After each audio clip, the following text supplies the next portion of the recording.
Bonjour à toutes, bienvenue à ce webinaire qui va questionner un petit peu Erasmus+, dans cette épreuve particulière qu'on est en train de vivre avec le coronavirus, hein, comment mélanger mobilité et confinement. Vous êtes très nombreux à vous être inscrits. On a dû élargir un petit peu les capacités offertes par la technologie de Zoom en diffusant simultanément ce webinaire sur Facebook Live. Mais que vous soyez sur Facebook ou que vous soyez sur Zoom, les fonctionnalités restent les mêmes et la participation qui pourrait être la vôtre est la même aussi parce que bien évidemment, on est dans une approche qui se veut interactive et vous pourrez poser vos questions, que ce soit par le chat, que ce soit dans les commentaires sur Facebook. Elles nous remonteront et nos invités pourront y répondre, bien évidemment. Alors, vos questions, vous allez les adresser à qui? Vous allez les adresser à Madame Laurence Farin, qui est députée européenne, et à Monsieur Mathieu Roumégous, qui est le directeur de l'agence Erasmus France Jeunesse et Sport.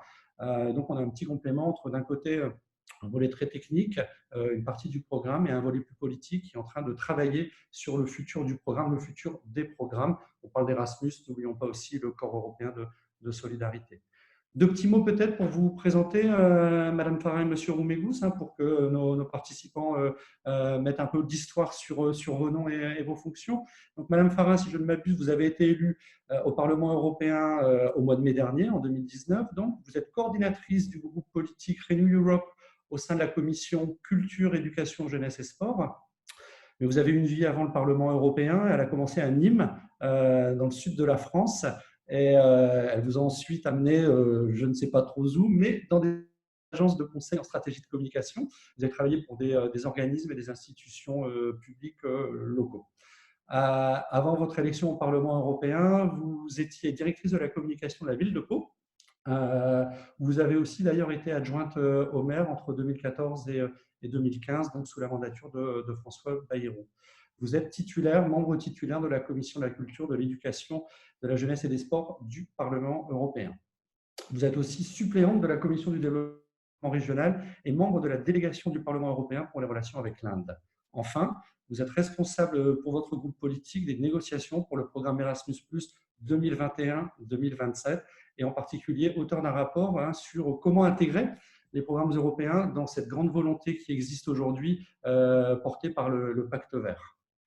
Monsieur Roumégous, vous êtes administrateur territorial et vous avez très rapidement orienté votre carrière sur les questions européennes et internationales.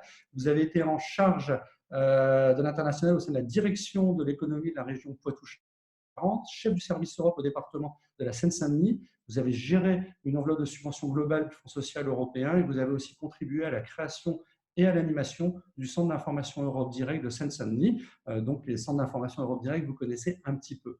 Enfin, depuis 2018, vous êtes directeur de l'agence Erasmus France Jeunesse et Sport, agence Erasmus+, qui a pour mission la mise en œuvre opérationnelle des programmes Erasmus+, sur le volet davantage jeunesse. Il y a les deux intervenants qui vont répondre à nos questions assez rapidement et ces questions, elles vont être adressées par différentes personnes parce que ce webinaire, c'est le fruit d'une collaboration entre différents centres d'information Europe Direct.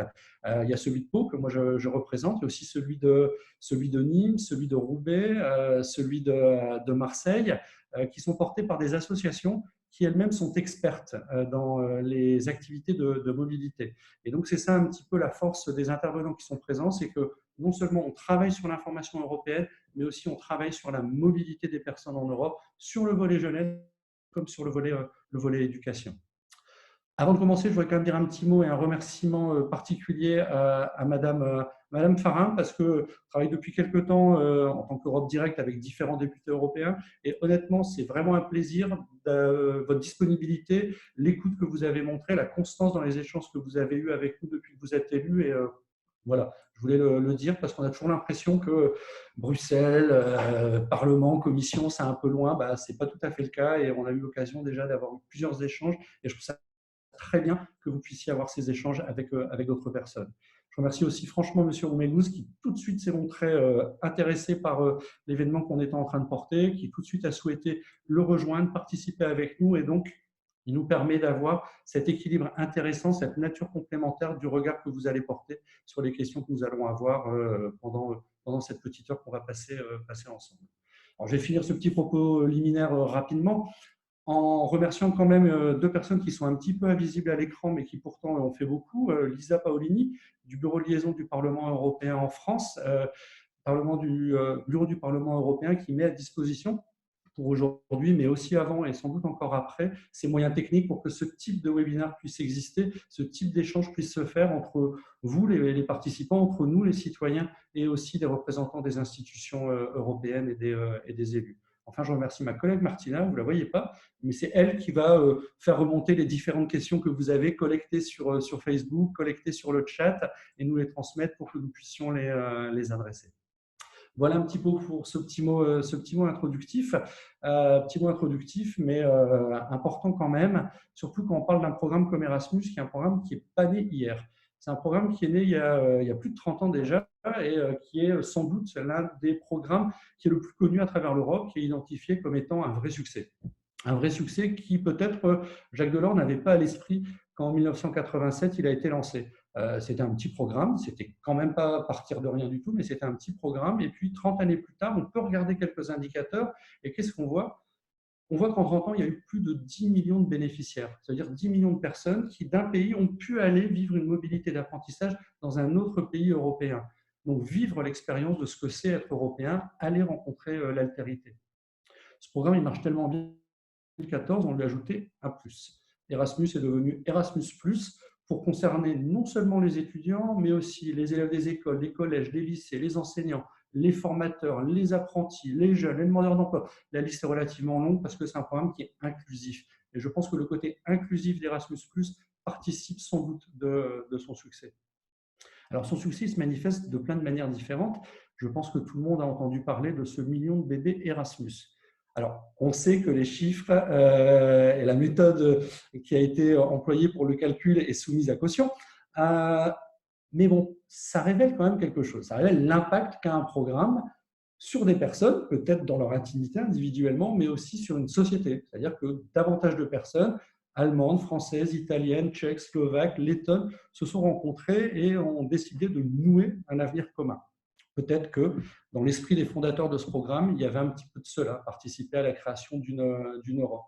En tout cas, un autre indicateur qui est intéressant, c'est que 85% des jeunes qui ont fait un volontariat affirment mieux connaître, comprendre, partager les valeurs européennes, affirment aussi se sentir plus européens. Je pense que c'est une donnée qui est intéressante à avoir à l'esprit quand on est dans des périodes où parfois on sent des relents du passé, des souhaits de quitter, des interrogations sur le bien fondé de faire chose commune au niveau européen. Cette approche du développement du sentiment européen, qui est aussi quelque part se rendre compte qu'on a un mode de vie qui est commun, il est reprécisé par Margaritis Schinas, le vice-président de la commission chargée de la promotion du modèle de vie européen, qui dit que grâce à Erasmus, partout en Europe, les gens se connectent, échangent et apprennent lorsqu'ils participent à des activités transfrontalières dans les secteurs de l'éducation, de la jeunesse et du sport. Erasmus+ est une grande réussite commune et nous devons nous efforcer d'aller plus loin, avec plus de participants, plus de mobilité, plus de diversité, plus de possibilités. Je suis assez d'accord avec vous, monsieur le vice-président. D'ailleurs, si on va regarder la lettre de mission qui a été remise à la commissaire en charge de l'innovation et de la jeunesse, la bulgare Maria Gabriel, on peut y lire qu'elle est en charge de la négociation pour le triplement du budget d'Erasmus+, c'est-à-dire le porter d'un budget actuel de 14,7 milliards à près de 45 milliards d'euros. Oui, mais voilà, ça c'était une lettre de mission qui date du mois de septembre ou octobre, c'était il y a 6 mois, il y a 8 mois, c'était avant le coronavirus, c'était il y a une éternité. Où est-ce que nous en sommes de ces sujets alors que toute l'Europe est à l'arrêt, que le coronavirus nous frappe? Qu'est-ce qui va devenir du financement des programmes tels que Erasmus+, et puis bien évidemment du corps européen de solidarité? Où en sont les négociations budgétaires? Comment d'ailleurs l'Union européenne va-t-elle se doter d'un budget? Comment associer crise sanitaire et mobilité? Comment ça se passe concrètement pour les jeunes qui sont en mobilité actuellement? Quelles sont les priorités actuelles? Est-ce que le programme va continuer à exister? Est-ce que les ambitions budgétaires annoncées vont rester les mêmes? Est-ce qu'elles vont s'adapter à cette réalité économique qui semble nous frapper? Est-ce que le futur des programmes sera-t-il celui de l'avènement des mobilités virtuelles? Est-ce que le digital va remplacer la mobilité physique? Et d'ailleurs, qu'est-ce qu'on entend par mobilité virtuelle?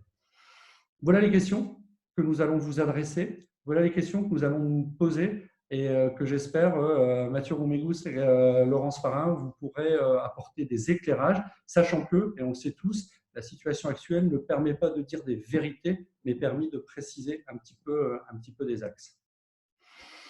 Alors pour commencer, dans le vif du sujet, après ce petit propos liminaire introductif, la base. La base de tout, c'est le budget. Pour pouvoir réaliser quelque chose, pour pouvoir instruire une politique, il faut quand même avoir des moyens financiers.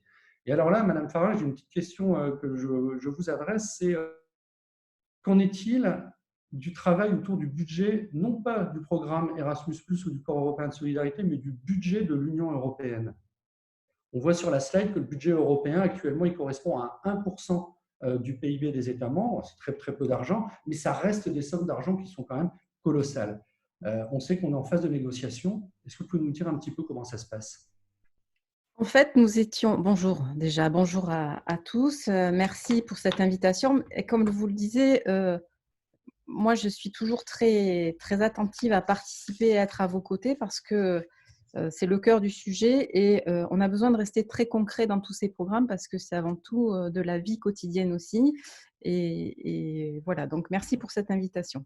Alors, ce qu'il faut dire déjà, c'est que cette phase de négociation, elle était en cours quand la crise du coronavirus nous est tombée dessus, entre guillemets. C'était vraiment l'actualité du Parlement européen au mois de février-mars, c'était là. Nous étions en phase assez tendue de négociation donc, entre la Commission et surtout le Conseil, puisque la Commission avait fait une proposition. Donc, en effet, comme vous le dites, on est autour de 1%, mais on était en train de négocier autour de ce 1% avec une proposition de la Commission qui était à 1,1 et quelques, le Parlement européen qui avait chiffré ses besoins politiques à 1,3 et le Conseil qui était bien en deçà puisqu'il nous proposait 1,07. Donc, on voit que ces petites unités derrière la virgule peuvent sembler rien, mais à l'échelle et à l'aune du budget de l'Europe, c'était beaucoup parce que chaque euro et là, ça se traduit en milliards, compte. D'autant que on était vraiment sur une question, et le budget reflète une ambition. Donc, on était vraiment sur cette ambition à porter pour ce qui nous attendait, ce grand chantier qui était engagé du Green Deal, avec toutes les phases de transition qui étaient incluses et toutes les ambitions sur différents programmes qui étaient portés. Donc, comme vous l'avez rappelé, les différents programmes éducation jeunesse, donc bien sûr le programme emblématique Erasmus+. Cette crise du coronavirus, elle a bien sûr bouleversé la vie de tout un chacun et elle a bouleversé ses réflexions en cours parce qu'on est passé de ce budget d'ambition à un budget qui doit mesurer l'état de notre solidarité européenne et par là même l'état de notre Union européenne. Donc, nous sommes aujourd'hui dans cette phase avec des déclarations politiques très fortes. Nous avons voté il y a environ 15 jours une résolution liée au Covid-19 sur la politique de relance qui incluait pour beaucoup ce que nous nous donnions comme feuille de route et comme mission et ce que nous voulions poser sur la table des chefs d'État européens, qui était vraiment ce besoin d'affirmer l'ambition européenne et cette solidarité à travers la reconquête notamment de souveraineté en matière de santé, mais aussi de comment nous allions faire face à les ravages économiques qui nous attendaient par-delà la crise sanitaire. Donc, il y a eu un grand débat et qui est encore en cours, j'y reviendrai, sur comment nous allions faire jouer cette solidarité pour assumer ensemble une dette de relance. Donc, aujourd'hui, le gros de notre débat, il se pose là. Et nous sommes en train de travailler, nous allons voter à partir de cette fin de semaine une nouvelle résolution sur ce qu'on appelle en bon acronyme le CFP, le cadre financier pluriannuel, pour préciser encore l'intention que nous, Parlement européen, avec donc un consensus entre les différents courants politiques, nous voulions. Aujourd'hui, comme vous le disiez, on reste autour d'un budget qui serait autour de ces 1% pour atteindre autour de 1 000 milliards d'euros, ce qui est un budget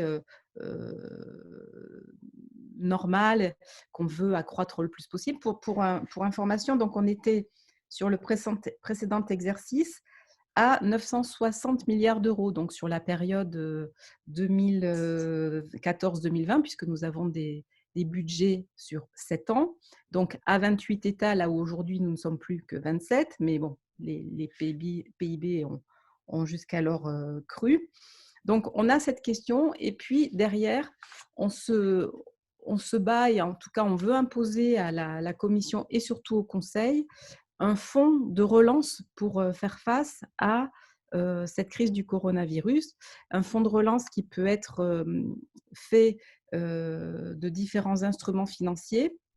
Donc un fonds qui devrait être abondé lui aussi à hauteur de 1 000 milliards et financé et qui permettrait de pouvoir lever des obligations. Donc on va entrer dans des phases un peu compliquées, d'encore 1 000 milliards. Donc en fait, l'objectif du Parlement européen, c'est d'avoir aujourd'hui le budget le plus étoffé possible autour de ces 1 000 milliards et plus, et à la fois de constituer ce fonds de relance qui peut nous permettre de lever encore des obligations pour mutualiser la dette, et donc demain, sous forme de subventions et aussi de prêts, pouvoir venir en aide et pour que chacun des 27 États membres puisse se relever dans la crise, et pour que nous puissions tous ensemble et unis mettre en route et en ligne nos politiques de relance qui seront pour beaucoup axées sur cette transition écologique, ce besoin de réarmement industriel que nous avons pu mesurer à l'aune de la crise, que ce soit en termes d'équipements de santé, en termes de médicaments, en termes on l'a vu, d'usines textiles, d'usines de gros œuvres, etc. Donc, je veux dire, le changement de débat, il a été du tout au tout. C'est-à-dire qu'on est passé, je vous dis, de cette ambition pour doper le budget à doper le budget, mais aussi mettre des ressources demain en commun pour affronter la dette. Est-ce Et que vous au-delà de pensez ça, pardon. Est-ce que vous pensez qu'on aura un budget qui sera validé, hein, que le cadre de financement pluriannuel, le CFP pour les 7 ans, c'est quelque chose qui sera validé dans les prochains mois, ou que C'est la grande potentiellement en question. 2029, C'est la on n'aura grande pas de question budget? parce qu'en fait, comme bien sûr, tous nos programmes doivent commencer en 2021. On a tous les programmes sur la table. On a la PAC, on a les fonds de cohésion, on a ceux qui nous concernent plus directement, Erasmus+, notamment. Aujourd'hui, cette phase de négociation, on voit que ce ne sont pas des petits sujets. Donc, la crainte, c'est qu'en effet, on soit pas, que le Conseil, la Commission et le Parlement ne soient pas tout à fait prêts. Donc, on est en train aussi de travailler et de négocier pour des règlements transitoires. Donc, c'est là aussi tout ce point de questionnement. Donc, la possibilité serait l'extension des programmes actuels sur 2021 dans l'attente qu'un accord soit trouvé. Oui. Et a priori, c'est le Conseil européen qui va décider en dernier ressort. Donc, les exécutifs de chacun des États membres qui va décider. Exactement. Puisqu'en fait, tout le travail que nous réalisons aujourd'hui au sein du Parlement, c'est de pouvoir mettre sur la table des chefs d'État une feuille de route la plus complète possible pour qu'ils se mettent d'accord. Et on a vu là récemment qu'il y avait des lignes de fracture qui restaient, qui demeuraient sur justement ce niveau de solidarité, notamment entre les pays du Nord, les pays du Sud. La France, comme les États qui sont l'Espagne, l'Italie, défendent ce budget, cette ambition de solidarité, mais on a encore à emporter et à convaincre les Allemands et surtout les Pays-Bas. Et je voulais préciser encore que dans notre ambition complète, on a aussi une ambition très forte sur la question des ressources propres, qui est un débat qui se pose avec encore plus d'acuité, parce que qui dit plus de moyens dit sans peser sur les États, ça peut être aussi de générer nos propres ressources. Donc c'est un débat aussi de fond qui est un débat récurrent au sein du Parlement européen pour donner encore plus d'autonomie. Donc il y a une discussion sur la fiscalité pour inclure des questions liées à l'écologie, comme la taxe carbone aux frontières notamment, les taxes plastiques et des choses comme ça, qui sont aussi des points très importants parce qu'elles servent la politique globale en faveur et de plus d'autonomie et de la dimension Green Deal. Mais là encore, on voit que c'est un travail de fond à mener avec le Conseil et les États membres. Alors, juste pour préciser, c'est vrai que 70% du budget européen, si mes souvenirs bon, provient des contributions des États membres et le Contribution reste, directe. c'est des taxes de douane et des TVA pour les importations Exactement. extra-communautaires. Euh, Est-ce que vous pensez, dernière question avant d'adresser une question à monsieur Roumégous, que le budget de votre commission, hein, culture, éducation, jeunesse, est un budget qui va être à géométrie variable sur lequel on va pouvoir s'appuyer pour aller renourrir ailleurs, ou pensez-vous qu'il sera possible de le sanctuariser? Comment ça se passe un peu dans votre groupe là-dessus? Bah, je pense pas qu'il baisse, mais notre objectif sur les 3 programmes, c'est qu'il augmente et qu'il augmente significativement, pardon, s'agissant de Erasmus+, puisque, comme vous le disiez, on est aujourd'hui à environ 15 milliards. On a demandé, nous, Parlement européen, le triplement. C'était quelque chose qui était repris dans la feuille de route d'Ursula von der Leyen. Entre-temps, le triplement est devenu dans les discours le doublement et la dernière proposition qu'on a eue de la Commission était loin du compte puisqu'on était plus aux alentours de plus 60%. On n'était pas à 200 ou Ah oui. 400%. Donc, il y a, à titre personnel, je ne suis pas très optimiste sur le triplement. C'est le moins qu'on puisse dire, même sur le doublement. Donc, on est au sein de la Commission assez vigilant. Alors, encore une fois, je ne pense pas qu'on se fasse déshabiller par rapport à ce qu'on a aujourd'hui, mais je pense qu'il va être très compliqué d'avoir nos objectifs, alors que clairement, si on veut réaliser ce qui était dans les objectifs du prochain programme Erasmus+, à savoir je crois 4 millions de personnes concernées, un programme plus inclusif, des C'est même nouvelles… 12 millions qui disaient. oui, ouais, voilà. 12 millions. Euh, Pardon, je me mélange un peu dans les chiffres, j'en ai partout. Plus inclusif, qui s'adresse à des personnes éloignées de l'éducation ou en situation de handicap. Enfin, des programmes aussi pilotes à développer comme les universités européennes ou les centres d'excellence pour l'apprentissage. Tout ça, ça ne peut pas se faire à budget constant. Donc, d'où notre inquiétude. C'est-à-dire qu'on dit, si on n'a pas plus, on ne pourra pas faire plus, loin de là. Donc, il faudra réarbitrer aussi les données du programme. Et on est en mai 2020 pour un programme de 2021. Donc, en effet, il y a cette question de est-ce qu'on va arriver à aboutir sur la fin des trilogues avant que ça commence, ou est-ce qu'on aura ce programme un petit peu de transitoire pour aborder 2021, sans compter sur la question liée, comme vous le disiez, à la mobilité, parce que est-ce qu'en janvier 2020, on pourra recommencer à partir? Voilà, on ne sait pas. Alors, c'est une question directe que j'adresse à Mathieu Roumégous, hein. On voit bien que les programmes que vous pilotez, ils sont en évolution constante en termes de participants, en termes de budget. On va voir un petit graphique qui remonte un petit peu ça, hein, des augmentations de 210% entre 2016 et 2020, par exemple, sur les mobilités individuelles, de 126% sur le budget global. Clairement, c'est un succès. Qu'est-ce que vous, en tant que directeur, vous pouvez faire auprès de la commission comme lobby, comme travail? Quelles sont les informations que vous avez sur le futur du programme? Des programmes, parce que vous pilotez 2 programmes. Des programmes, tout à fait. Ouais. Peut-être avant de répondre à votre question, juste rappeler un peu l'architecture des programmes et ce que fait l'agence Erasmus+ Jeunesse et Sport. Donc l'agence Erasmus+ Jeunesse et Sport, c'est l'une des 2 agences en France qui gère le programme Erasmus+. Donc l'autre agence éducation formation donc s'occupe de tout ce qui est échange mobilité dans le cadre formel, dans le cadre de l'éducation formelle. Et donc nous, l'agence Erasmus+ France Jeunesse et Sport, on s'occupe de tous les échanges de jeunes, tous les échanges de travailleurs de jeunesse, mais en dehors du cadre scolaire et universitaire, donc tout ce qui concerne l'éducation non formelle. Donc l'agence Erasmus+ Jeunesse et Sport, elle se situe au sein de l'agence du service civique, hein, donc l'agence du service civique qui a 2 volets, un volet national avec la gestion du service civique et un volet européen avec la gestion du volet jeunesse du programme Erasmus+, et donc vous l'avez dit, depuis 2018, du corps européen de solidarité. Donc corps européen de solidarité qui a été créé en 2018 et qui permet, qui a principalement 3 volets, qui permet d'abord à des jeunes de partir en volontariat dans un autre pays, qui permet à des jeunes d'exercer un stage ou un emploi sur des missions liées à la solidarité, à l'intérêt général, et qui permet, on pourra peut-être y revenir un peu plus tard dans le webinaire, en local, des projets de solidarité pour mener un projet d'intérêt général localement. Pour rappeler rapidement l'architecture. Et donc, vous me posiez la question, donc, voilà, qu'est-ce qu'on peut faire auprès de la Commission européenne et qu'est-ce que l'on sait, nous, de l'évolution des programmes et des futurs programmes.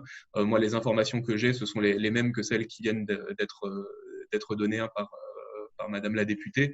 Voilà, sur l'état des négociations, je n'ai pas forcément de choses à ajouter en termes d'informations.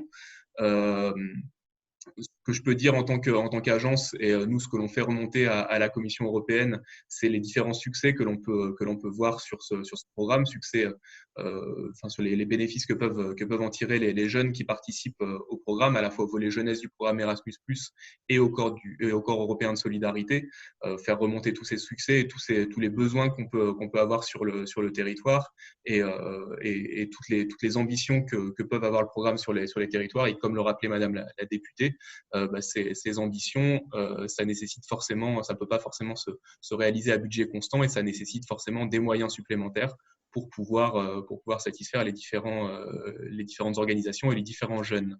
Alors, vous êtes dans le ministère aussi, vous êtes à proximité immédiate du ministère de la Jeunesse. Est-ce que la JEPVA participe un peu aux négociations, essaye de peser de son poids, et quelles sont un peu les positions actuellement pour le renouveau du programme? On essaie de demander plus Oui, alors tout à fait. Donc, on est effectivement au sein du ministère. Déjà physiquement, on partage le bâtiment avec la JEPVA, la Direction Jeunesse, Éducation Populaire, Vie Associative. C'est aussi notre autorité nationale, notre tutelle. On est sous la tutelle du ministère de l'Éducation et de la Jeunesse. Et donc, je dirais que le ministère de la Jeunesse, de l'Éducation nationale et de la Jeunesse, participe de cela par deux biais. Premier vecteur, ils sont aussi au cœur des négociations et en discussion très régulière avec la Commission européenne pour faire remonter les priorités nationales. Dans les priorités nationales, il y a notamment le fait que les programmes soient encore plus inclusifs qu'ils ne sont actuellement, qui profitent davantage à des jeunes défavorisés, des jeunes, ce que la Commission européenne appelle les JAMO, les jeunes avec moins d'opportunités. Donc ça, c'est une priorité forte qui est portée par la France et à notre autorité nationale. Et autre participation du ministère de la Jeunesse, c'est aussi au niveau des territoires, au niveau des concentrés, au sein des services des directions régionales de la jeunesse, de la cohésion sociale et des sports. On a ce qu'on appelle des REJ, des référents Europe et international pour la jeunesse. Je crois qu'il y en a qui sont parmi les spectateurs et que je salue amicalement, et qui participent aussi du développement du programme et qui font en sorte que les programmes soient utilisés sur l'ensemble du territoire, soient connus par l'ensemble des acteurs et des jeunes, et ça participe du succès du programme. Et ce sont aussi des expériences locales réussies qui peuvent être ensuite remontées à la Commission européenne pour participer du succès général du programme. Alors, c'est vrai qu'on a une inquiétude en ce moment parce qu'on voit bien, et petite transition à destination de Charles Fotzé, qui représente le Centre d'information Europe Direct de Roubaix, et l'association ADIS, qui est un acteur majeur de la mobilité des individus et des JAMO en France. Comment ça va se passer avec cette fermeture des frontières et comment ça fonctionne, quoi, Je vous laisse la parole, Charlotte, pour questionner là-dessus. Oui, c'est clair que c'est une question aujourd'hui qu'on se pose. Enfin, je ne sais pas si vous avez des réponses, vous, de votre côté, mais en tout cas, c'est effectivement quelle va être la perception vraiment de la mobilité là pour la suite de la situation de crise. Parce que actuellement, par exemple, je n'ai pas trouvé les chiffres pour la France parce que c'est encore trop récent. Mais du coup, je me base sur les chiffres, nous, au CIED de la 10. Sur 74 participants donc, à la mobilité au début du confinement, il y en a 29 qui ont du coup été rapatriés ou qui ont dû écourter leur projet parce qu'ils étaient à la fin 2-3 semaines, et donc voilà, ça s'est terminé plus tôt, et 45 participants qui, eux, sont toujours dans leur pays d'accueil, donc qui sont toujours en mobilité, entre guillemets, mais qui sont confinés dans leur pays. Du coup, aujourd'hui, c'est quelque chose... Là, les personnes sont parfois en questionnement sur est-ce que je dois continuer ma mobilité ou pas, mais c'est aussi une question que les personnes extérieures qui avaient pour projet de partir en mobilité peuvent se poser, se dire est-ce que moi je dois partir, est-ce que j'ai la possibilité de partir, et puis du coup est-ce que cette mobilité, finalement la mobilité européenne, elle sera accessible rapidement, est-ce qu'elle sera de nouveau possible dans les mois qui viennent. Alors, en sachant qu'effectivement, oui, quand on envoie des personnes en mobilité, que tous les SIAD ici présents, en tout cas, on sait qu'on assure la sécurité du participant. Là, en l'occurrence, on s'est chargé du rapatriement, notamment des personnes qui ont été rapatriées. On s'assure de la sécurité au quotidien des personnes qui sont encore sur place. Il y a le respect des consignes sanitaires qui est toujours rappelé et tout ça. Mais tout ça pose question pour les personnes vraiment qui ont un projet encore de partir pour la suite, les prochains mois. C'est vraiment comment est-ce que on peut envisager une mobilité aujourd'hui? Qu'est-ce que l'Union européenne, du coup, peut mettre en place? Est-ce qu'il y aura des éléments, par exemple, de communication sur la revalorisation, la resensibilisation des citoyens européens à la mobilité? Est-ce qu'il y aura des mesures un peu prises par rapport à ça ou pas encore, ou c'est pas encore pensé, réfléchi, parce que c'est encore assez récent? Je, je vous laisse... Alors, répondre un peu. Si je peux vous dire un mot là-dessus, je pense que, comme vous dites, l'Union européenne, en tout cas côté Commission, et c'est ce que vous avez vécu, elle a vraiment travaillé sur deux choses qui étaient le rapatriement en relation avec tous les organismes, je sais plus, 165 000, je crois, participants au programme de mobilité. Donc, c'était la première chose, avec une partie, en effet, des personnes qui ont pu rester sur place, d'autres qui, même en étant rapatriés, ont pu poursuivre leur programme parce que les moyens techniques et le fait qu'il existe des plateformes éducatives en fonction de leur lieu d'accueil étaient possibles, et puis ceux qui se sont arrêtés. Donc ça, c'était la première chose, partie urgence. Deuxième partie, c'était le report aussi des différents programmes, sur tous les programmes éducation-culture, que ce soit Erasmus+, ça vous l'avez aussi touché du doigt, j'imagine, mais Creative Europe aussi. Il y a un report. Alors, qui dit report dit que finalement, ça va aller, on va se remettre dans une file d'attente un peu plus loin avec les gens qui vont vouloir partir en 2021. Donc, ça pose question. Mais franchement, aujourd'hui, la question de quand est-ce qu'on repart, je crois qu'elle se pose au-delà de l'échelle Erasmus, pas Erasmus, corps européen de solidarité, c'est au plan de la société. Hein. Donc, on n'est pas encore fixé, on n'a pas encore de visibilité sur notre mobilité, on le voit nous-mêmes en France, mais dans d'autres pays aussi. La question des frontières avec les différentes politiques qui ont été adoptées par les États membres aussi. Donc, moi, j'ai fait quelques réunions avec Maria Gabriel, donc notre commissaire référente sur le sujet.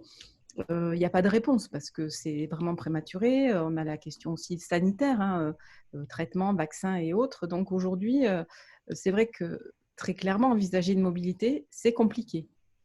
Voilà. Okay. Si c'est pas drôle, mais je pense qu'on subit tous cette situation et qu'en effet, au regard de est-ce qu'on peut accéder au transport, est-ce qu'on peut partir, les conditions sanitaires dans les pays de départ, d'accueil sont encore des questionnements. Donc, d'où la difficulté de se projeter. Mais moi, je pose très régulièrement la question à la commission et à la commissaire. On aura des réponses, mais je crois qu'il faut avancer. C'est ça que là aujourd'hui je suis très fortement consciente que la situation ne permet pas forcément d'avoir de réponse et du coup la question était aussi de savoir est-ce que vous envisagez un temps aussi de réflexion par rapport à ça pour la suite, juste de dire peut-être qu'il faudra aussi rassurer finalement les citoyens européens, les rassurer suite à cette situation que maintenant, vous pouvez repartir en mobilité, vous pouvez refaire même mobilité, oui, ici on parle de la mobilité européenne, mais est-ce que voilà, ça sera, vous en avez pardon, 1, 2, 3, je recommence, vous en avez déjà parlé au travers de vos échanges ou est-ce que ça n'a pas encore justement été abordé aujourd'hui ? Pour ma part, non, on n'a pas encore abordé ce sujet. Moi, je le note parce que c'est très important de se préparer aussi aux bonnes nouvelles, au fait de rassurer. Mais non, on ne l'a pas encore évoqué parce que je crois que tout le monde est encore dans le cœur de l'événement, sa gestion. Et dans les sujets qui ont été accélérés par la Commission et sur lesquels nous allons travailler, il y a tout ce qui concerne l'éducation à distance, donc le Digital Education Action Plan, en bon globish, le plan d'éducation digitale, qui a été accéléré dans le calendrier de la Commission, qui va être présenté en juin, et qui va être aussi un des sujets, parce que mobilité réelle versus mobilité virtuelle et inversement, ça va être aussi un vrai débat et un vrai sujet dans les mois qui viennent. Parce que… Alors, ça, c'est un sujet qu'on va aborder un tout petit peu plus tard. Bon, d'accord. Je me permets. Non, mais c'est un élément de réponse, c'est pour ça. Bon. Donc, là, je me tais. Du coup, Mathieu Ormegous, si vous avez quelque chose à rajouter de votre côté. Oui, d'abord je partage ce qui vient d'être dit par Madame Farin. En effet, il n'appartient pas ni aux agences ni à la Commission européenne pour l'instant de dire quand est-ce que les mobilités vont reprendre, et sur la réouverture des frontières, voilà, on est encore tous évidemment dans l'attente. Ce que je voulais dire, c'est que la situation est un peu paradoxale, je dirais, pour nos programmes, parce que d'un côté, effectivement, nos programmes, que ce soit Erasmus+ ou le Corps européen de solidarité, ils sont très fortement impactés par la crise et par la fermeture des frontières. Mais d'un autre côté, l'essence même de nos programmes, elle semble plus que jamais d'actualité. Sur le Corps européen de solidarité, il a été créé vraiment pour répondre à des besoins de solidarité, et on sent que ces besoins, ils sont de plus en plus forts, et a fortiori dans cette période de crise sanitaire. Donc j'aurais tendance à dire qu'on a vraiment besoin de nos programmes, que ce soit Erasmus et le Corps européen de solidarité. Ça vaut aussi évidemment pour le service civique. Donc il y a ce besoin de ces programmes-là, mais ils sont impactés par la crise, et ça semble, ils rencontrent des complications de mise en œuvre, en tout cas actuellement.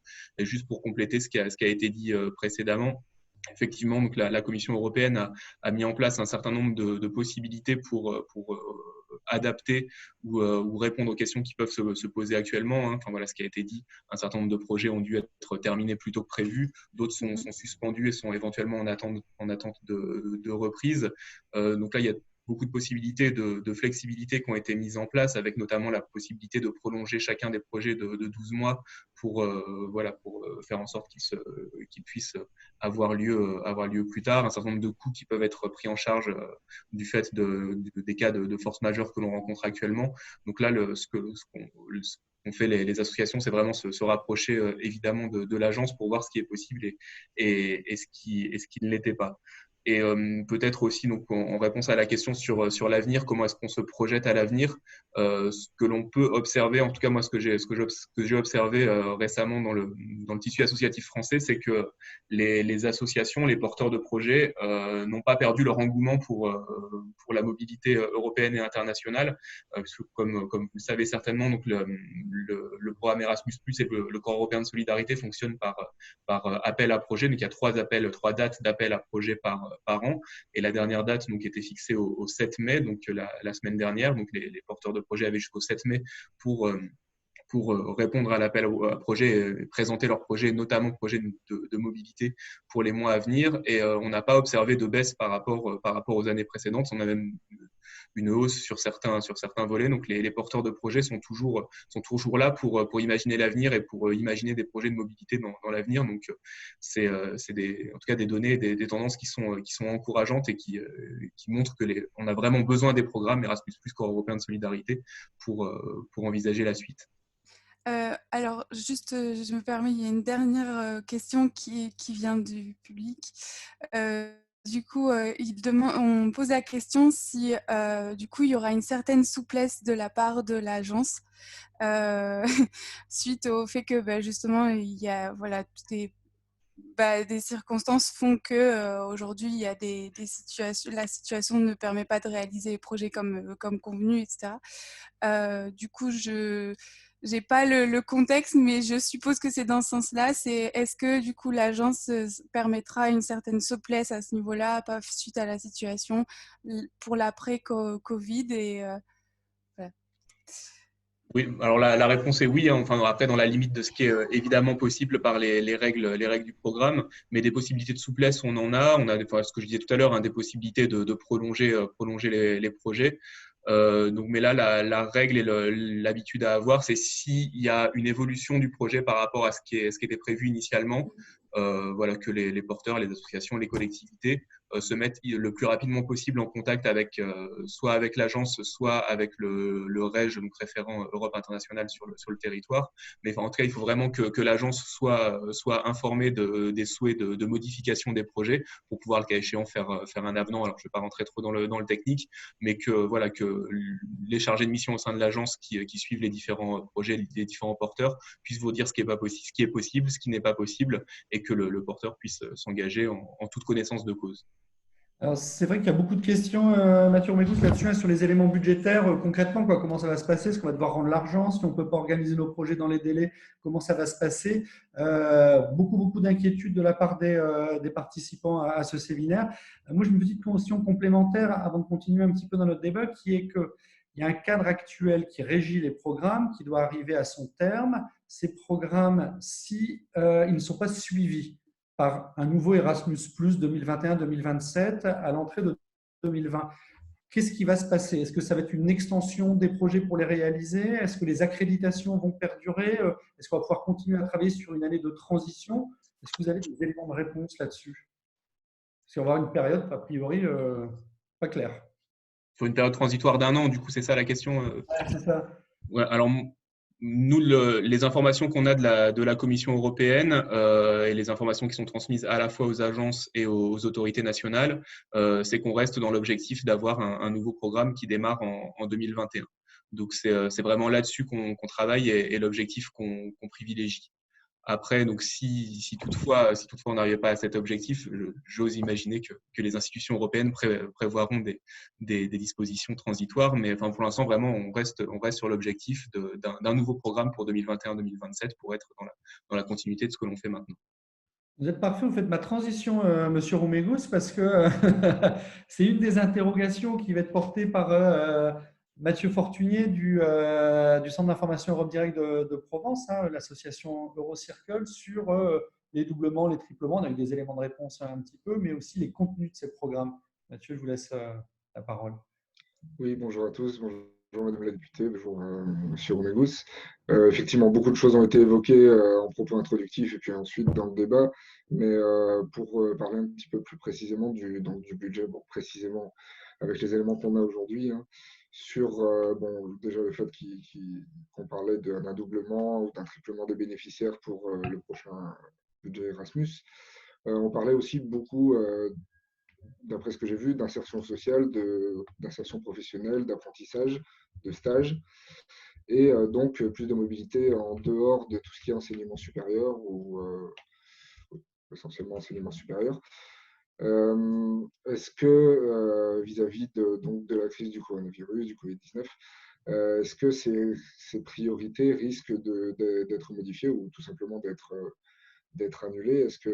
Comment est-ce qu'on va arriver à jongler entre cette envie de développer à la fois la mobilité des apprentis et le besoin de continuité dans la mobilité passée aujourd'hui, enfin passée, enseignement supérieur, donc ils sont déjà bien ancrés dans le réel. Alors, qui répond à cette question? Moi, je peux prendre la parole. Alors, moi, je peux prendre la parole au niveau volonté politique. Donc, il y a la volonté politique qu'on peut porter en s'appuyant malgré tout sur des priorités qui sont partagées par tous. On travaille sur le plan social, sur l'agenda des compétences. Il y a un document de travail qui a été un peu reporté, qui va arriver fin mai. Dans l'agenda des compétences, il doit absolument inclure la remise à niveau, la formation des salariés, que ce soit pour des périodes de transition en matière de transition écologique ou de crise dure comme celle que nous allons malheureusement devoir affronter au lendemain de la crise sanitaire. Donc, à nous de faire notre travail politique, hein, en disant que, évidemment, dans ce cadre-là, l'apprentissage est tout à fait prioritaire, et c'est ce que je crois et c'est ce que je porte.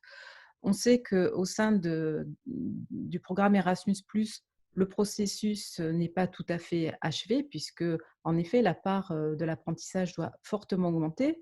C'est ce qui était voulu avec le triplement de budget et le fait d'accueillir plus de classes d'âge, d'être plus inclusif. Et puis, je dirais qu'il y a aussi la question des centres d'excellence d'apprentissage qui sont des choses émergentes aussi. Donc, voilà, en termes volonté politique, je peux vous rassurer sur le côté, le volet Parlement européen. Ensuite, on sait aussi qu'on a tout un travail important à faire sur la reconnaissance des cursus d'apprentissage, mais là, ça dépasse le cadre des mobilités. Hein.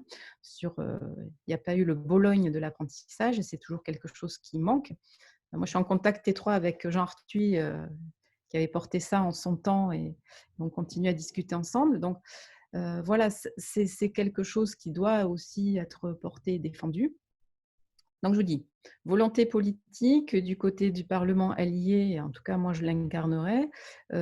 Ensuite, question, on peut, si on a les moyens, et donc il faudra que le programme soit, en tout cas Erasmus+, soit dimensionné dans ce sens. Et puis, après, vous connaissez la suite. Hein, il y a tout ce round de discussion qui j'espère, en effet, sera achevé rapidement, avec des nouvelles contraintes budgétaires qui vont nous peser dessus, parce que ce sera tout le sujet de relance. Mais voilà, c'est une nouvelle bataille. En tout cas, la volonté est là.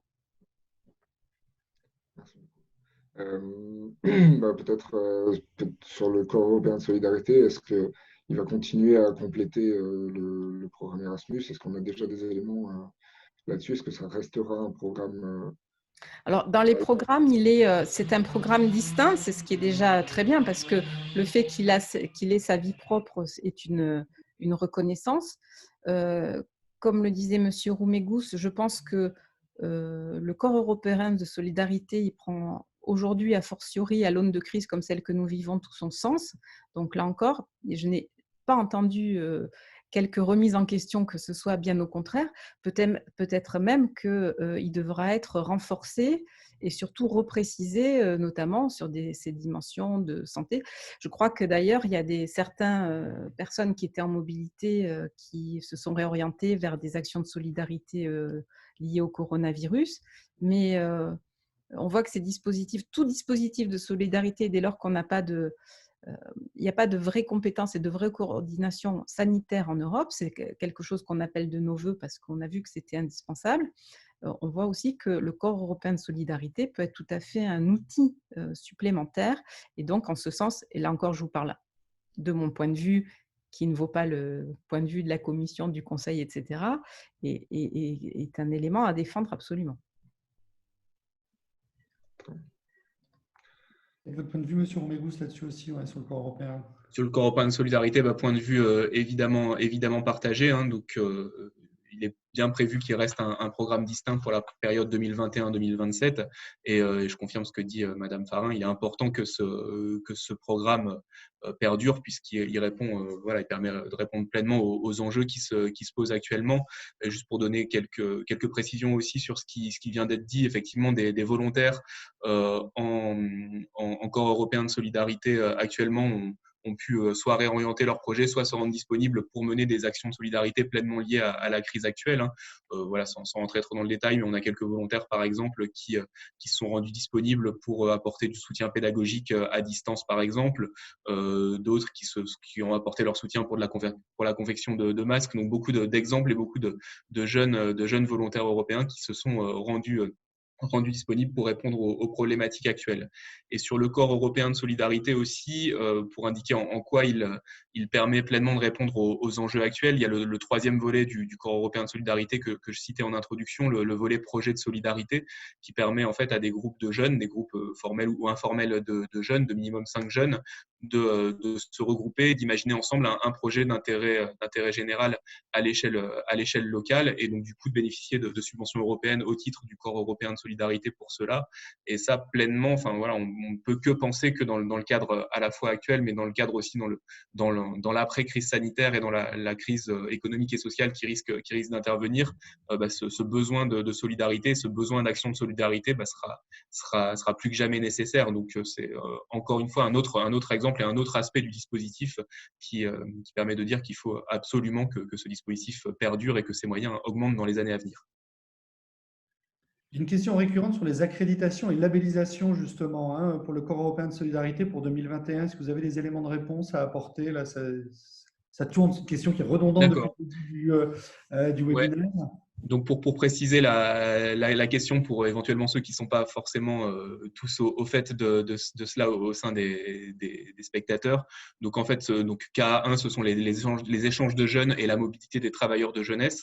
Et donc, pour la période 2021-2027, la Commission européenne propose de changer de système et d'avoir, en parallèle du système actuel qui existe, donc c'est le système que j'expliquais tout à l'heure, des associations, des collectivités, des porteurs de projets qui répondent à chacun des rounds d'appel à projets. Là, d'avoir un nouveau système, un système d'accréditation. Donc, les associations se verraient accréditées pour la période du programme et celles qui bénéficieraient de l'accréditation pourraient faire des demandes de financement simplifiées de manière annuelle. Donc ça, c'est l'objectif de la Commission européenne pour le futur programme sur lequel l'agence évidemment travaille. En termes de timing qui est annoncé par la Commission européenne, c'est qu'il faut que les accréditations soient faites avant le premier appel à projet du futur programme, donc avant l'appel à projet de février 2021, donc ce qui veut dire tout un travail d'accréditation dans les mois qui précèdent, donc au second semestre de l'année 2020. Donc ça, c'est sur le timing sur lequel on est actuellement. Nous, côté agence, on reste sur ce timing puisque c'est toujours l'objectif qui est annoncé par la Commission européenne. Donc, on continue à se préparer pour rester dans cet objectif-là. On n'a pas d'informations quant à un décalage de cela. Donc, tant qu'on n'a pas d'informations sur un décalage, on continue à rester sur cet objectif-là. OK. Et idem pour le CES. Du coup, il y a une petite info là, parce qu'il y en a qui ont envie d'écrire des projets, qui ont envie de travailler sur des labellisations. Il y a l'appel à projet European Youth Together qui est sorti aujourd'hui, qui a été lancé aujourd'hui et qui justement fait la part belle à comment dans le travail de jeunesse, ces volets-là, on arrive à mieux intégrer les problèmes liés par le coronavirus, comment on arrive à travailler à distance aussi. C'est aussi un des points que Michael Stange de la Maison de l'Europe de Nîmes et Centre d'information Europe Direct, Occitanie, Baronne, Cévennes, si je ne m'abuse, va questionner, parce qu'on parle beaucoup de mobilité virtuelle. Est-ce que c'est ça le devenir du programme, Michael? Oui, merci. Merci, Apo. Voilà. Ici à Nîmes, donc c'est la question aussi qui est revenue beaucoup dans le chat. Qu'est-ce que ça veut dire, mobilité virtuelle?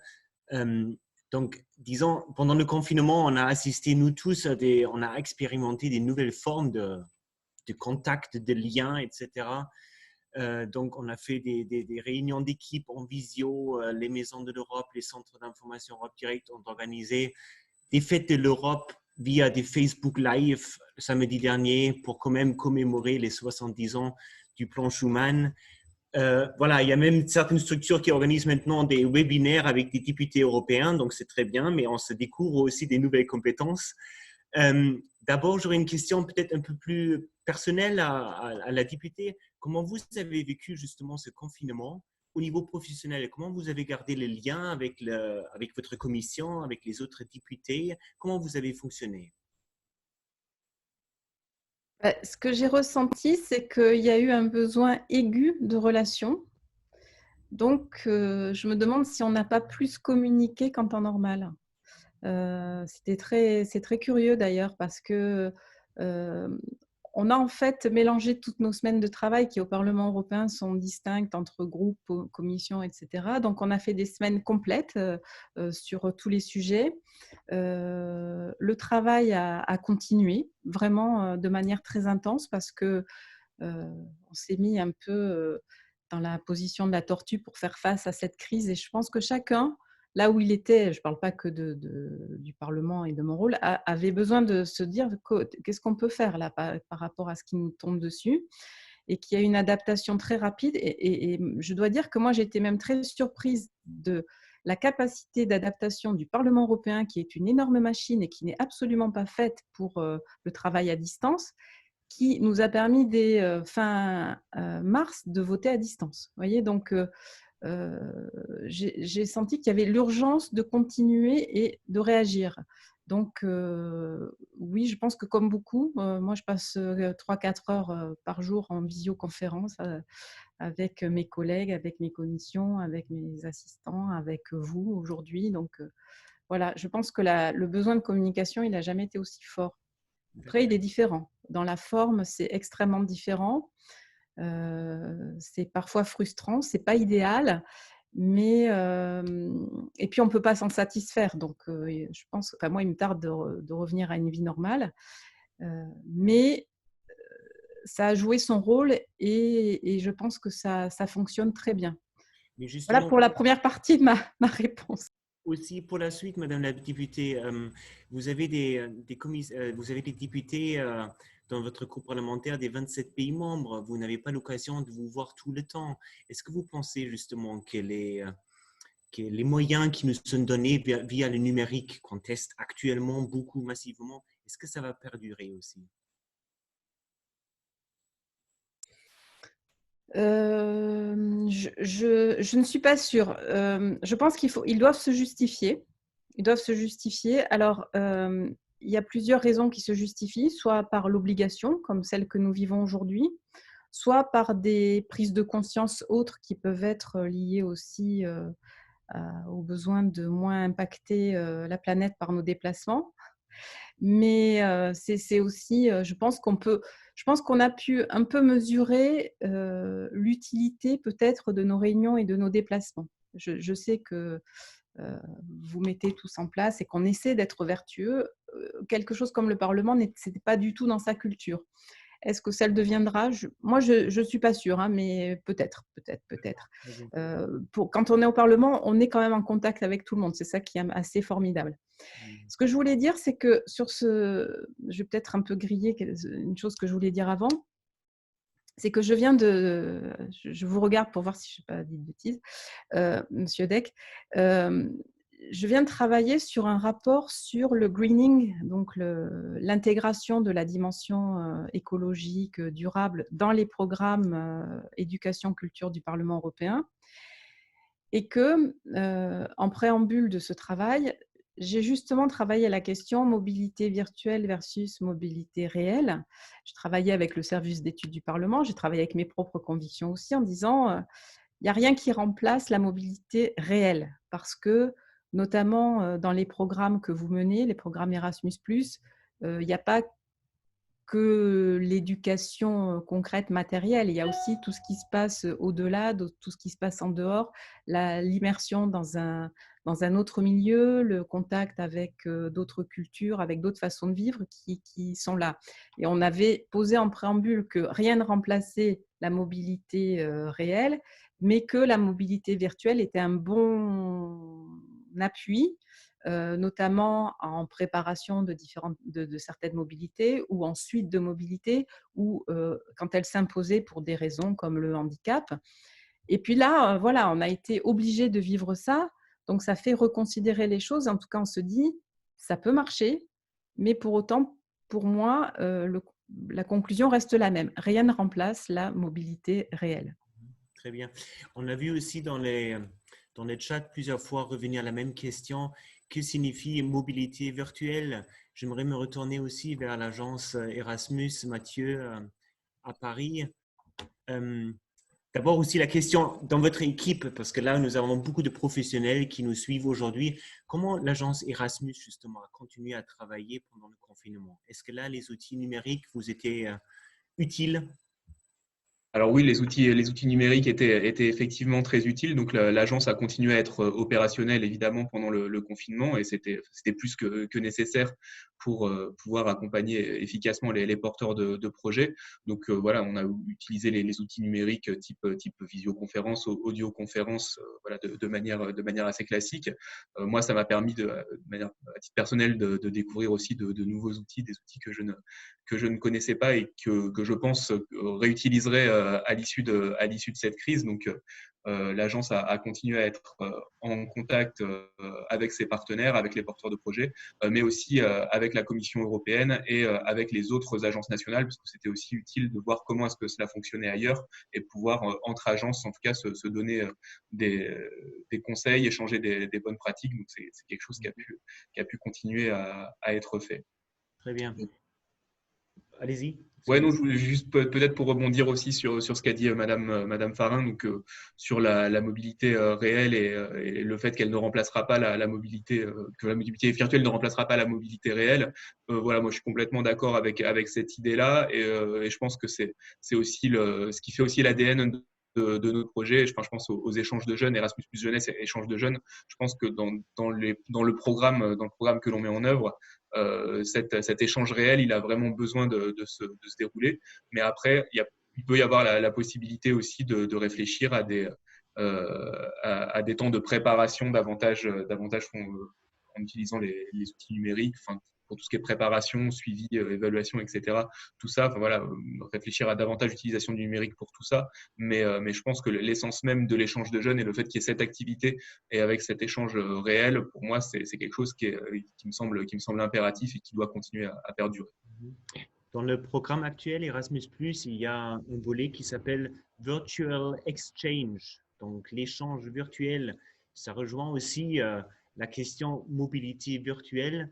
Est-ce qu'on peut essayer de trouver une réponse à ça? Qu'est-ce que ça veut dire, mobilité virtuelle?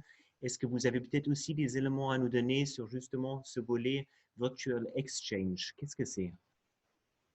Non, pas forcément d'éléments, mais enfin voilà tout ce qui est tout ce qui peut être échange à distance. Mais moi, il me semble peut-être plus adapté pour tout ce qui est volet éducation formelle plutôt que le non formel, même si enfin voilà l'utilisation de tous ces outils à distance, ça peut être utilisé, mais voilà, moi je suis quand même plutôt favorable à ce qu'on se concentre vraiment et à ce qu'on réussisse à avoir ces mobilités réelles. D'accord. OK. Si je peux ajouter un mot là-dessus, moi j'ai découvert en travaillant sur le rapport que j'évoquais et puis au fil de cette crise, le réseau eTwinning, la plateforme eTwinning qui fête en plus ses 15 ans aujourd'hui, c'est une pleine actualité, qui concerne surtout les enseignants. Et je crois que cette mobilité virtuelle ou de préparation ou de centre de ressources et d'échanges pour les enseignants au-delà et en dehors peut-être des périodes de mobilité, est quelque chose de très riche et à exploiter parce qu'il y a beaucoup de projets pédagogiques qui peuvent être initiés, qui peuvent être construits, qui peuvent inspirer aussi. C'est une banque d'idées. Donc, voilà des outils qui sont aussi, sans remettre en question la mobilité réelle, qui peuvent être peut-être plus largement diffusés, connus et pratiqués. Parce que je pense qu'ils peuvent aussi, dans la question de l'inclusion, ils peuvent concerner beaucoup plus de monde. Ils peuvent déjà permettre aux enseignants d'avoir cette ressource. Ils peuvent permettre de bâtir des projets sur les publics des écoles primaires. Voilà, donc c'est des clubs sportifs, pourquoi pas. Enfin voilà, c'est beaucoup, beaucoup plus large. C'est évident que ce point-là, il est relativement prégnant, c'est le rôle de l'accompagnement, de la préparation à la mobilité et parfois ce qui va être visé avec certains publics, peut-être effectivement comme avec une école primaire, voire une école maternelle. Il y a déjà eu des échanges avec des écoles maternelles, peut-être traitées sans la mobilité physique dans un premier temps, parce que tout peut-être ne peut pas se faire en bougeant, et puis on doit quand même avoir un minimum de conscience sur l'impact carbone que ça génère, quoi. Tout le monde le sait, on a des mobilités qui réunissent des gens des quatre coins de l'Europe pour un jour de travail.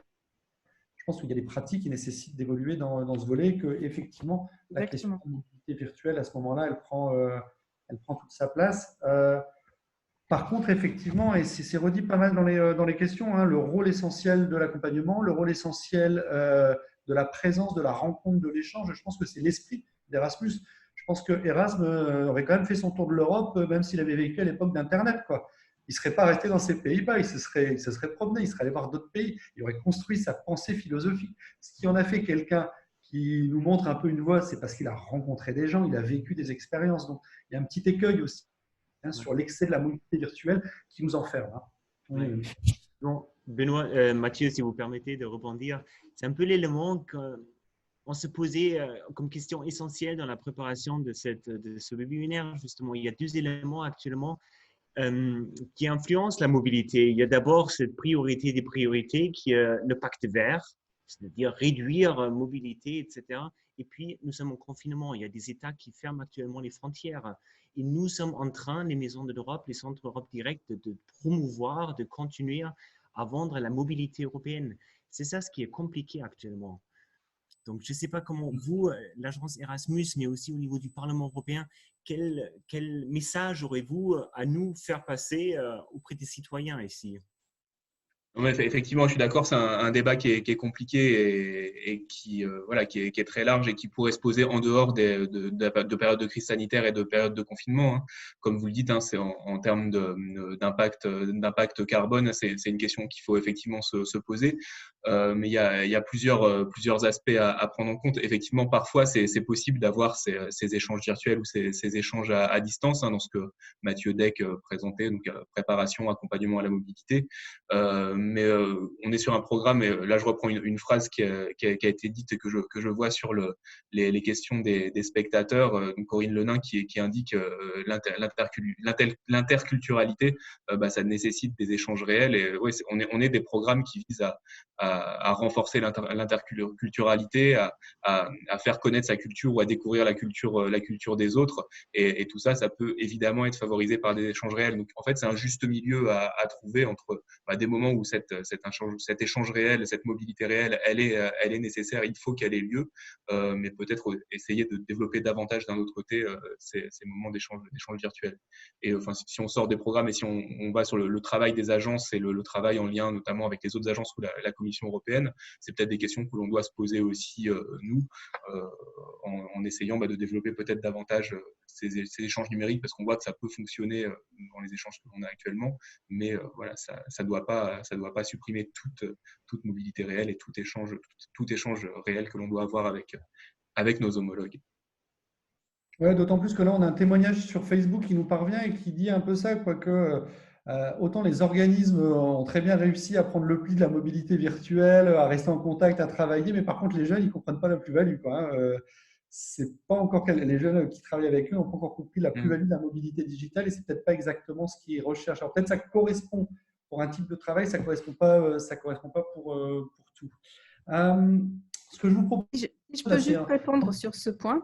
Moi, je trouve qu'il n'y a aucun antagonisme et bien au contraire, qu'on a besoin absolument, quand on vous parliez du portefeuille de Margaritis Schinas qui dit promouvoir le mode de vie européen, si on ne le fait pas par les échanges et à travers ce vecteur, ce qui est le plus puissant vecteur de cohésion de l'Union européenne qui est Erasmus+, il ne faut surtout pas l'abandonner, d'autant que le numérique a aussi un impact carbone. Donc, je pense qu'il y a deux questions à se poser.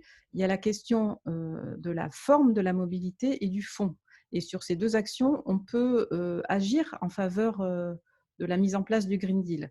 Sur la forme, ça peut être la manière de voyager. On sait qu'il y a des alternatives qui peuvent être posées pour inciter au déplacement par le rail quand c'est possible. Hein. Encore une fois, il ne faut pas faire d'exclusion parce que certains ne peuvent pas se déplacer par rail en fonction. Mais l'encourager, et les jeunes sont très réceptifs au transport par rail. Donc voilà, donc il y a des manières d'encourager au travers de la construction des programmes, et moi c'est quelque chose que je pousse, le type de transport, et même quand c'est plus cher qu'un low cost, il vaut mieux dédommager un déplacement en train qu'en avion pas cher qui pollue plus. C'est un premier exemple. Il y a aussi le fait de reconnaître un certain nombre de bonnes pratiques.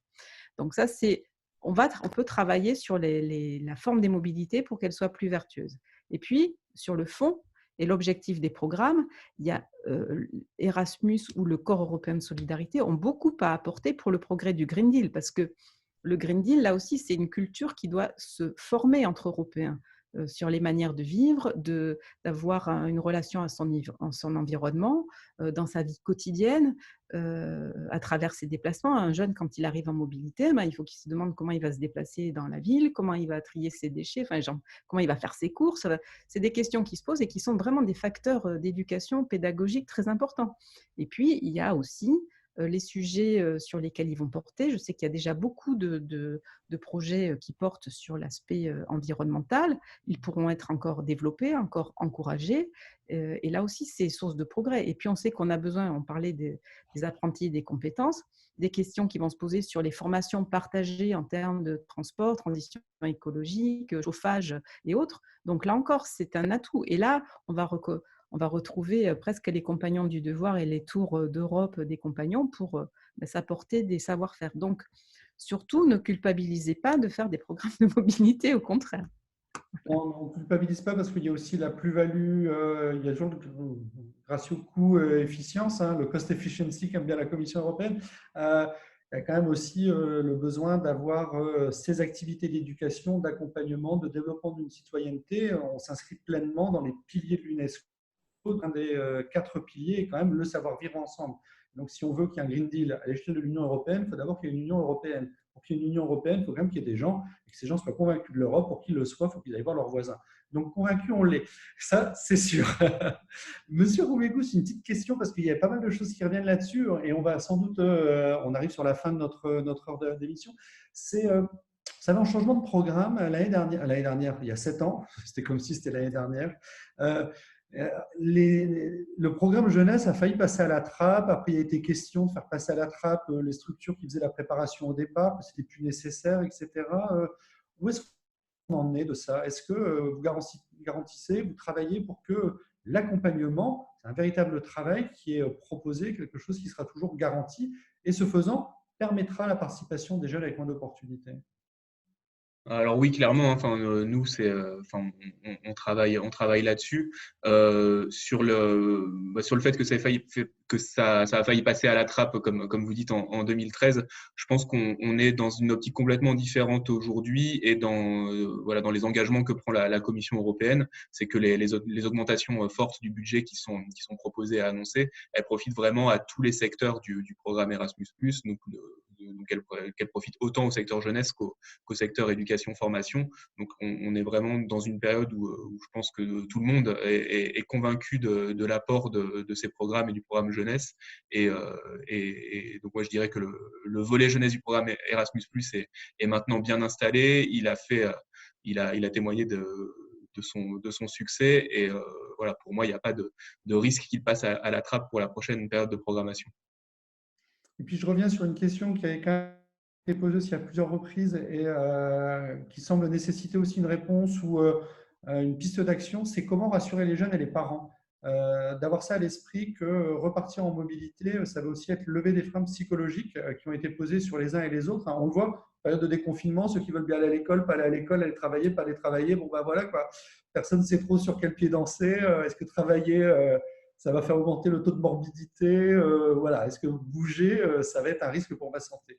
Donc, il va falloir quand même, ça, à mon avis, s'approprier cette question et pouvoir quand même la travailler parce que finalement, la mobilité, à la suite de la Constitution pour Mme Farin, c'est quand même un droit fondamental de tout citoyen européen. Donc, Monsieur Roumégous, d'ailleurs, premièrement, s'il vous plaît. Donc oui, effectivement, hein, enfin, il y aura un fort travail de communication, de pédagogie et d'accompagnement aussi à faire. Communication pour rassurer quand les frontières rouvriront. Enfin, voilà, je pense que c'est quand la situation le permettra et qu'on pourra circuler en toute sécurité. Et travail d'accompagnement à la fois des structures et des jeunes pour bien accompagner sur les précautions à prendre en termes sanitaires, communication sur les gestes barrières aussi. Mais enfin, ce sera un fort travail des agences effectivement déjà pour montrer que la mobilité ne cause pas de danger et pour accompagner éventuellement les structures pour accueillir des jeunes ou envoyer des jeunes tout en respectant les consignes sanitaires. Donc, les agences pourront travailler au niveau européen, au niveau national, à accompagner, à mieux comprendre, à démystifier le fait que passer la frontière, on n'est pas plus exposé ou moins exposé d'ailleurs. Ce sera le rôle des agences, en tout cas, ouais, d'avoir ce travail de rassurer les jeunes et leurs parents. Et vous, comment le Parlement va-t-il se positionner pour garantir que notre mobilité va continuer à exister? Je pense qu'il y a certains groupes avec lesquels vous cohabitez au Parlement qui seraient bien contents que ça ne se soit plus le cas, mais il y en a d'autres qui le souhaitent. Ah oui, ça reste quand même, comme vous le disiez, un droit fondamental de libre circulation des personnes, des marchandises, mais des personnes d'abord. On vit une période paradoxale parce qu'on voit que cette liberté, elle est complètement mise à mal aujourd'hui, subie, acceptée par tous les citoyens. On mesure aussi si vous voulez, le plan sur lequel on peut agir aujourd'hui, c'est la coordination européenne. On sait que cette coordination, elle a fait défaut dans la manière d'appréhender l'épidémie, puisqu'on n'a pas tous été confinés en même temps. Enfin, il y a tous ces sujets. Donc, le meilleur moyen d'inciter à repartir en mobilité, c'est que la situation sanitaire soit claire. Donc, en effet, notre boulot maintenant, c'est de coordonner et d'inciter à coordonner toutes les politiques de santé, à accessoirement trouver un vaccin, à avoir des traitements disponibles. Donc voilà, je veux dire, la plus grande sécurité, c'est la santé. Voilà. Ce qu'on fait aujourd'hui, c'est un gros travail en matière de transport et de régulation de transport aussi pour assurer la reprise des différentes connectivités, les mesures sanitaires. Mais enfin, le Parlement, à travers notamment sa commission marché intérieur et transport, travaille actuellement beaucoup, en tout cas, pour assurer cette circulation dans les meilleures conditions possibles. Je vous remercie beaucoup d'avoir pris du temps, d'avoir répondu à toutes ces questions et de vous être plié à cet effort de la mobilité virtuelle, ou en tout cas du webinaire. Je pense que les éléments clés qu'on peut retenir, c'est d'être attentif et vigilant parce que ce qui avait été annoncé en termes de hausse du budget ne semble pas correspondre à ce qui va se produire. Je prends ma casquette de militant et je dirais qu'il y a eu des élections, que les élections, c'est la voix du peuple. On nous a vendu du triplement, du doublement du budget européen et que donc il appartient à chaque citoyen de rappeler un peu les raisons pour lesquelles il s'est bougé aux urnes et sur quelle liste il a voté. C'est le principe même de la démocratie et le rappeler à ses exécutifs nationaux. Je pense que c'est aussi une attribution que chacun pourrait avoir. Je note aussi que ce que vous disiez, monsieur Romégou, c'est qu'effectivement, la transition vers davantage de mobilité virtuelle, etc., elle n'est pas une conséquence du coronavirus, elle est un mouvement de fond qui a commencé en avant et une réflexion qui est nécessaire de prendre parce qu'effectivement, on ne peut plus faire Erasmus comme on le faisait il y a 30 ans. On doit continuer à faire de la mobilité, mais on doit aussi être un petit peu plus conscient, un peu plus vertueux, apporter un peu plus de réflexion sur la manière dont on se déplace et les impacts carbone qu'on peut avoir. Je note aussi que les inquiétudes qui existent, elles sont quand même à différents niveaux, avec une grosse inquiétude sur l'inertie qui peut exister, non pas en fait, des agences, du Parlement, des institutions, mais auprès des gens, des bénéficiaires eux-mêmes, et la crainte qui peut exister et le besoin d'un accompagnement des institutions, des agences à destination des organismes pour démystifier cette crainte qui est maintenant partout, qui voudrait que le coronavirus, il n'est pas chez soi, mais il est chez le voisin, quoi. Le voisin à l'autre région, l'autre ville, peut-être l'autre quartier, l'autre village, donc a fortiori l'autre pays. Et ça va être nécessaire parce qu'un travail énorme a déjà été réalisé par énormément de structures, et ces structures ne peuvent pas le mettre en place, c'est quand même dommage, de travailler avec des jeunes, de les accompagner vers la mobilité, que ce soit en stage, que ce soit en semestre étudiant, que ce soit volontariat, de les accompagner, d'avoir fait tout ce travail et que derrière, il n'y ait plus rien et que ça tombe à l'eau. Donc effectivement, cette grande flexibilité qui est demandée, elle doit pouvoir s'inscrire dans le temps au niveau des programmes, au niveau des agences, et c'est vraiment une demande forte qui apparaît dans les chats et qui est vraiment à faire remonter aussi à la Commission européenne. Pour le reste des questions, il y a encore beaucoup d'interrogations. Quand vont se rouvrir les frontières? Quand pourrons-nous bouger? A priori, on a le droit de bouger, en fait. Ça dépend des pays. On a le droit de bouger. On a même le droit de bouger en Europe. Parfois, c'est un peu compliqué pour entrer dans un pays. Parfois, c'est un peu compliqué pour sortir d'un pays. On a le droit de bouger et ce coup par coup, il ne favorise pas effectivement la clarté pour les uns et les autres. Et comme vous l'avez dit, Madame Farin, c'est vraiment nécessaire d'être coordonné au niveau des États membres, coordonné au niveau des programmes, pour avoir à un moment donné un feu vert pour relancer convenablement les choses, même si on se doute bien que le risque Covid n'aura pas disparu. Voilà un petit peu les mots de conclusion que je voulais avoir pour faire un petit tour de ce qui a été dit au cours de cette heure et quart. Et puis un dernier petit point, c'est qu'il y a des gens qui nous ont suivis depuis Belfast, il y a des gens qui nous ont suivis depuis l'Italie. J'ai vu un partenaire italien qui s'est manifesté ici.